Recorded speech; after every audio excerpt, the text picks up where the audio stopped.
말이 제법 일리가 있더라고요. 사실 남편이 죽으면서 집안 재산이 대부분 다 제 차지가 됐거든요. 이 상속 재산은 배우자의 비율이 더 크기도 했고요. 남편이 생전에 제 앞으로 건물이나 땅도 꽤 돌려놔서요. 아무래도 혼자 남겨질 제 걱정을 많이 했던 것 같아요. 그치만 죽으면 다 싸질 먹어야 할 것도 아니고 어차피 애들 앞으로 물려주게 될 거 미리 넘겨주면 어떨까 싶더라고요.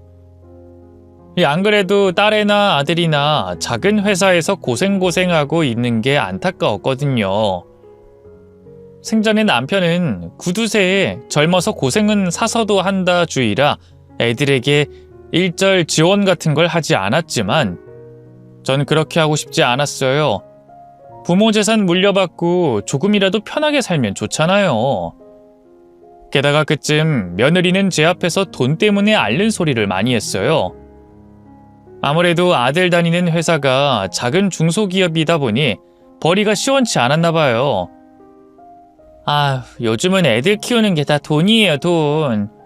예슬이 학원비로만 달에 100만 원 넘게 깨지는데 그 이 월급으로는 우리 세 식구 입에 풀칠하기도 빠듯해요, 어머님. 하도 푸념을 많이 해서 손녀 교육비는 제가 아름아름 보태주게 됐는데 여전히 며느리는 경제적인 문제로 힘들어 보였어요. 심지어 맞벌이를 고민하기도 하더라고요.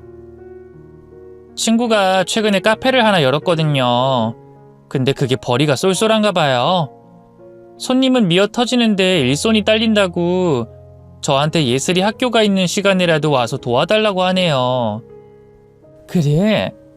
근데 손님이 그렇게 많으면 네가 너무 힘들지 않겠니? 아무리 일하는 아주머니가 있다고 해도 살림살이를 다 봐주시는 게 아니잖니. 그거야 그런데 지금 그이 월급으로는 진짜 하루 벌어 하루 먹고 사는 꼴이라서요. 친구처럼 카페를 아예 차려버리면 좋겠는데 그럼 일은 직원들 시키고 전 매출만 가져갈 수 있으니까요. 근데 그럴 돈이 없으니 돈이 돈을 부른다는 말을 이제야 실감하겠어요. 자식들도 힘들어 보이겠다. 며느리도 자꾸 앓는 소리를 하겠다. 고민하던 저는 자식들에게 재산을 미리 증여하기로 결심했어요. 그쯤 제가 개모임 친구들하고 단풍 여행을 계획하고 있던 터라 여행을 다녀와서 아들 내외에게 먼저 말해야겠다고 생각했죠. 그런데 앞불싸 여행을 갔다 돌아오는 길에 제가 탄 관광버스가 그만 음주 차량과 부딪히고 만 거예요. 하필이면 차가 제 쪽을 향해 들이박는 바람에 전 머리와 갈비뼈를 크게 다쳤죠. 병원에서 자식들에게 마음의 준비를 하라고 했을 정도로 큰 부상이었어요. 중환자실에서 산소호흡기를 꽂고 몇 날 며칠을 사경을 헤맸던지. 그런데 크게 아팠던 분들은 아마 아실 거예요. 분명 의식은 없는데 왠지 모르게 주변 환경이 가물가물하게 눈에 들어오는 느낌. 마치 유체이탈을 한 것처럼 말이죠. 아니면 정신을 잠깐 차렸다 다시 눈을 감았다 한 걸 수도 있고요. 어쨌든 어느 순간부터 저를 내려다보는 의료진이며 자식들 얼굴에 짧게 보이더라고요. 그런데 아무리 찾아봐도 그 안엔 며느리는 없었어요. 제게 그렇게나 지극정성이었던 아이인데 참 이상하다 싶었죠. 그러다 문득 정신을 차려보니 갑자기 며느리의 얼굴이 보이더라고요. 반가운 마음이 들었던 것도 잠시, 전 그대로 얼어붙고 말았어요. 저를 내려다보는 며느리의 눈빛이 어찌나 차디차던지 북풍 한설이 따로 없더군요. 합가 전 제게 무섭게 얘기하던 그때 그 모습도 생각나더라고요. 우리 며느리가 왜 나를 저렇게 볼까 의아했던 것도 잠시. 이내 며느리의 입술이 열렸어요. 그리고 전 아까보다 더 큰 충격에 빠지고 말았죠. 망할 늙은이, 명줄 왜 이렇게 질긴 거야? 죽으려면 빨리 죽을 것이지. 분명 며느리의 입에서 나온 말이었어요. 제 귀를 의심하는 사이 며느리는 또다시 중얼중얼 말을 뱉었죠. 지 남편 죽었다고 금방이라도 뒤따라갈 것처럼 굴더니만 괜히 같이 살자고 했어. 환심 사서 유언장 쓰게 만들기 전에 이렇게 사고 날 줄 알았으면 그냥 둘걸. 어차피 아가씨랑 반반 나누게 될 거 괜히 개고생만 했네. 이게 꿈인지 생신지 도무지 알 수가 없더군요. 제가 혼란스러워하는 사이 며느리는 빠르게 등을 돌렸고요. 전 그대로 다시 의식을 잃고 말았습니다. 그리고 다시 눈을 떴을 땐 의사와 간호사들이 저를 보고 있었어요. 정신 드십니까, 김옥순 씨? 여기 어딘 줄 알겠어요? 대답이 힘들면 눈만 2번 깜빡여 보세요. 의사의 말에 전 간신히 2눈을 깜빡였어요. 그러자 의사가 이건 기적이라면서 고생했다며 제 손을 잡아주더군요. 맞아요. 전 생사의 고비를 무사히 넘기고 살아난 거였어요. 꿈만 같았죠. 제가 깨어났다는 소식을 들은 아들 내외와 딸은 한달음에 달려왔어요. 그리고 저를 얼싸안고 기쁨의 눈물을 흘렸죠. 엄마, 진짜 어떻게 되는 줄 알고 얼마나 놀랐는 줄 알아? 앞으로 다시는 어디 여행 같은 거 가지 마, 알았지? 아이처럼 엉엉 우는 딸의 옆에서 며느리가 제 손을 꽉 잡았어요. 2눈엔 눈물이 그렁그렁했죠.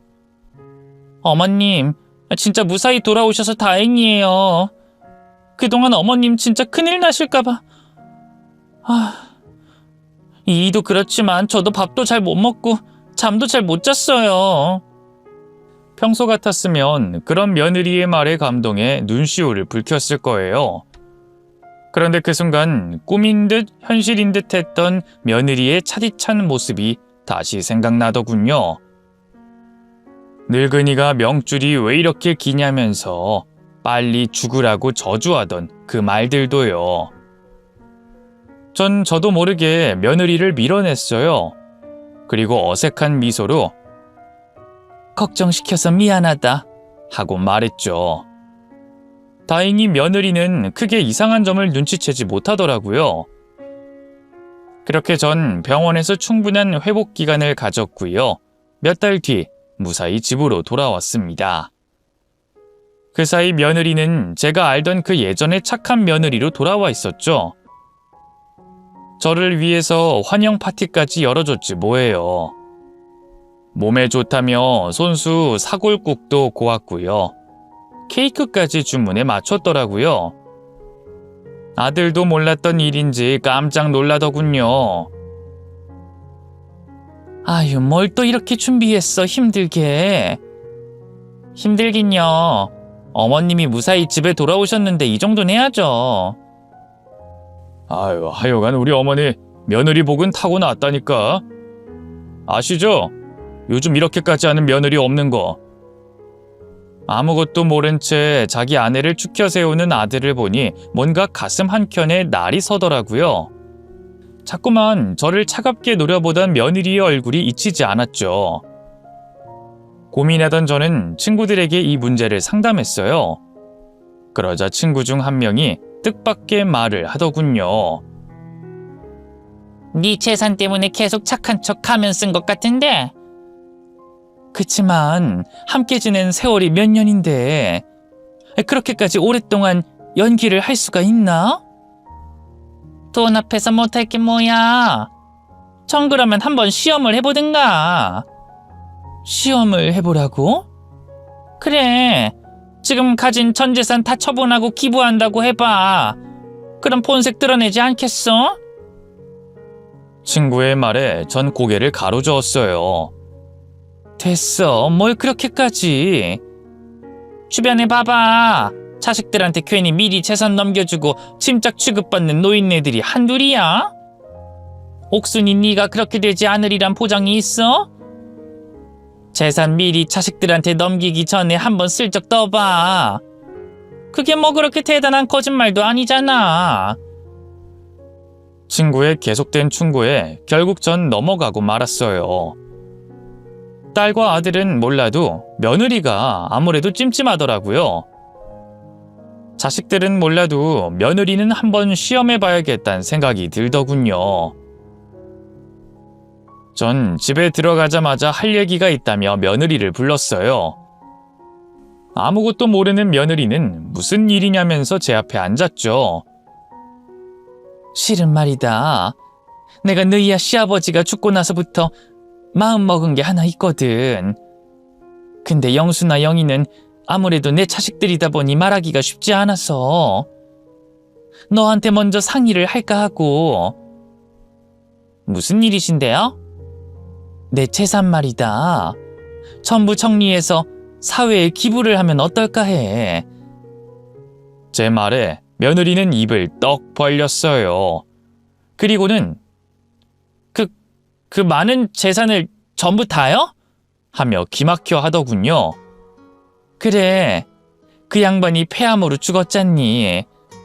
2년 동안 암 투병하는 거 옆에서 지켜보면서 내가 느끼는 게 많았어. 너희 시아버지도 기를 겸 우리나라 암 환우들을 위해서 기부를 하고 싶구나. 기부 좋죠. 좋아요. 그런데 전 재산을 다 기부하는 건 좀 그렇지 않아요? 나도 그렇게 생각했는데 얼마 전에 영희가 찾아와서 그러더라. 유산 분배 똑바로 해달라고. 영수도 그렇고 걔도 그렇고 나 죽고 나면 유산 때문에 갈라설 수도 있겠구나 싶어. 그럼 차라리 전부 다 사회에 환원해버리는 게 좋지 않겠니? 제 말에 며느리는 한동안 침묵했어요. 자세히 보니 온몸이 가늘게 떨리고 있더군요. 괜찮은지 확인해 보려고 며느리 어깨에 손을 올렸는데 갑자기 며느리가 제 손을 팍 쳐내더라고요. 그리고는 저를 노려보며 악을 쓰는 게 아니겠어요. 노망 나셨어요? 그 재산이 다 어머님 것도 아니고 애초에 그이한테 갔어야 할 몫까지 아버님이 사전에 다 어머님한테 넘겨버린 거잖아요. 기가 막혀 진짜. 뭐 기부요? 그거 우리 돈이에요. 그러니까 그런 허튼 데 쓸 생각 마시고 당장 넘겨주세요. 며느리의 대거리에 전 생각보다 충격받진 않았어요. 마음속으로 어느 정도 며느리의 본 모습을 예상하고 있었기 때문인가 봐요. 전 씩씩거리는 며느리에게 가만히 입을 열었어요. 이제야 네 본색을 드러내는 거니? 본색이라뇨?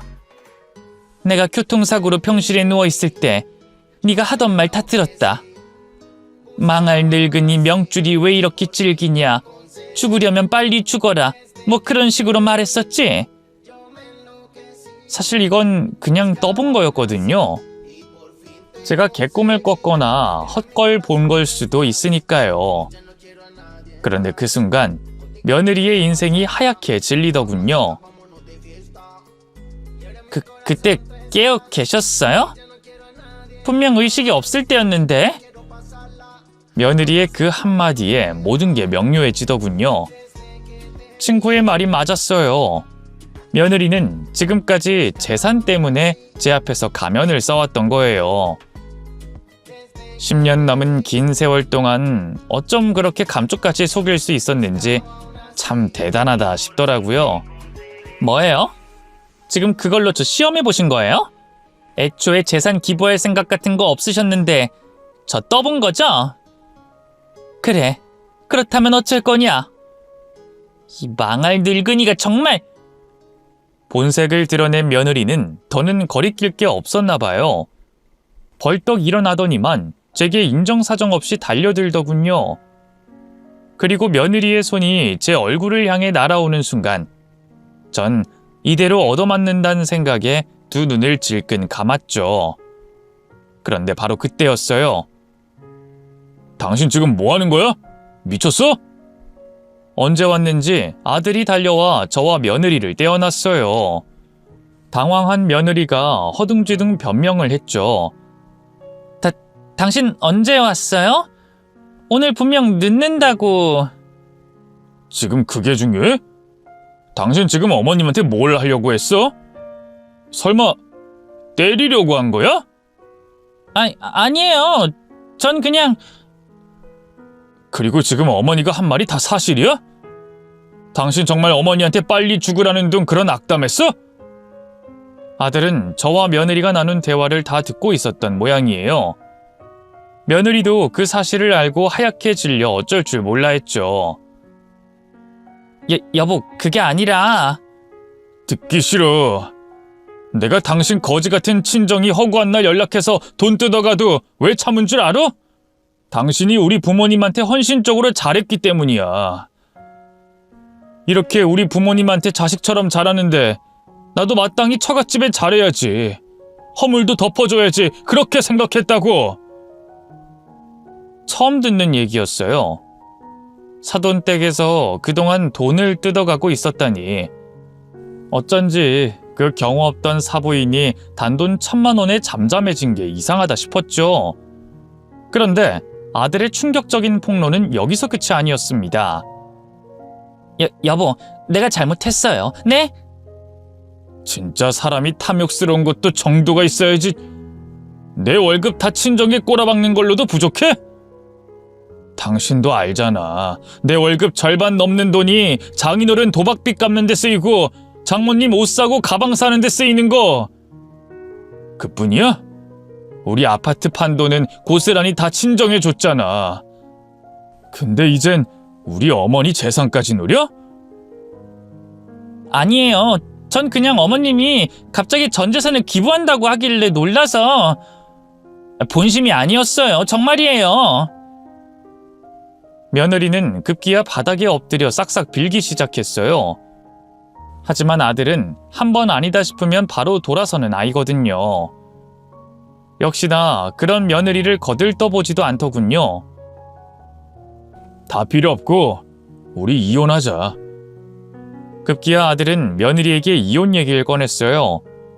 며느리는 대경 실색하며 아예 아들의 발을 붙잡고 매달렸죠.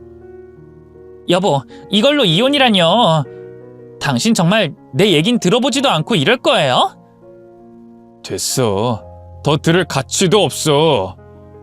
예슬이 양육권은 내가 가져갈 테니까 그렇게 알아. 아들이 너무 대쪽같이 나오자 안 되겠다 싶었나 봐요. 며느리는 그때부턴 저를 붙잡고 잘못했다고 제발 아들 마음 좀 돌려달라며 애원하더군요. 어머님, 제가 정말 죽을 죄를 지었어요. 오늘 한 말도 진심이 아니고요. 그때 어머님 병상에 누워 계실 때도 별 생각 없이 한 말이에요. 진심으로 한 말이 아니라고요. 저 아시잖아요. 제가 어머님한테 그동안 얼마나 잘했어요. 제발 노여움 푸시고 그이 마음도 좀 돌려주세요. 네? 그 뻔뻔한 낯짝을 보고 있자니 어찌나 기가 막히던지요. 뭐 별 생각 없이 한 말? 그냥 지나가는 생판 남한테도 그런 악담은 안 하겠다. 내가 널 얼마나 예뻐했는데. 더는 일 없다. 당장 이 집에서 짐 싸서 나가. 변호사 통해 이혼 서류 보낼 테니까 그리 알고. 어머님, 경찰 불러야 나갈 거야? 이대로는 안 되겠다 싶어서 일부러 더 강하게 나갔어요. 그러자 한참 울고불고 하던 며느리는 제 발로 짐을 싸서 나가더군요. 의외로 순순히 나간다 싶었는데 맙소사, 며느리의 경악스러운 실체는 여기서 끝이 아니었습니다. 그로부터 며칠 뒤 제 친구 중 한 명이 이거 너희 집 며느리 아니냐면서 사진을 하나 보내줬는데요. 글쎄, 다른 남자 팔짱을 끼고 있는 게 아니겠어요. 얼굴 표정이며 밀착된 몸을 보아하니 보통 친밀해 보이는 게 아니었어요. 뭔가 냄새가 난다 싶더군요. 전 지인들을 수소문해 사설 탐정을 고용했고요. 며느리의 뒷조사를 시작했습니다. 그리고 드러난 진실은 너무나 충격적이었어요. 며느리는 꽤 오래전부터 외간 남자와 바람을 피우고 있었어요. 심지어 친정을 핑계대며 빼간 돈 중 일부는 그 남자에게 주기도 했더군요. 애초에 제 재산을 빨리 상속받고 싶어 했던 것도 이혼할 때 재산 분할로 더 많은 돈을 가져갈 수 있으니 그랬던 거예요. 참 간도 크죠. 이 사실을 안 아들은 큰 충격을 받았어요. 시어머니인 저도 뒤로 넘어갈 정도였으니 10년 넘게 같이 한 입을 덮고 살던 제 아들은 오죽했겠어요. 아들은 지 애비를 닮아 위기에 몰리면 더 칼 같아지는 구석이 있거든요. 다행히 바로 정신을 차리고 이혼 소송 준비를 하더군요. 며느리의 외도며 친정 문제까지 법정 증거로 유리하게 쓰일 수 있는 건 전부 모았죠. 덕분에 아들은 이혼 소송에서 큰 문제 없이 손녀의 친권과 양육권을 모두 가져올 수 있었고요. 상간남 소송에서도 승소해 위자료까지 받아낼 수 있었습니다. 그 뒤로 며느리의 인생은 진창으로 처박혔어요. 아들과 며느리가 같은 회사 다닐 적 회사 사람에게 들으니 며느리는 그 상간남에게서도 버림받았다고 하더군요. 아마 그 상간남은 며느리를 그저 물조로만 여겼던 거겠죠. 결국 며느리는 다시 친정으로 돌아갈 수밖에 없었는데요. 그 친정 부모도 기댈 수 있는 사람들이 아니잖아요. 유일한 돈줄이었던 제 아들에게서 버림받고 돌아온 며느리를 참 모질게도 구박했던 모양이에요. 결국 며느리는 요즘 남의 집 식모살이를 하면서 돈을 벌고 있다고 하더군요. 자기를 위해 쓰는 돈은 하나도 없고 대부분 다 자기 친정아버지 빚 갚는 데 쓰이나 봐요. 한때 제 딸같이 여겼던 아이인 만큼 씁쓸한 마음이 드는 것도 사실이에요. 하지만 결국 다 자기가 자초한 일이니까요. 남보다도 못한 사이가 될 만큼 이제 더는 신경 쓰지 않으려고 합니다.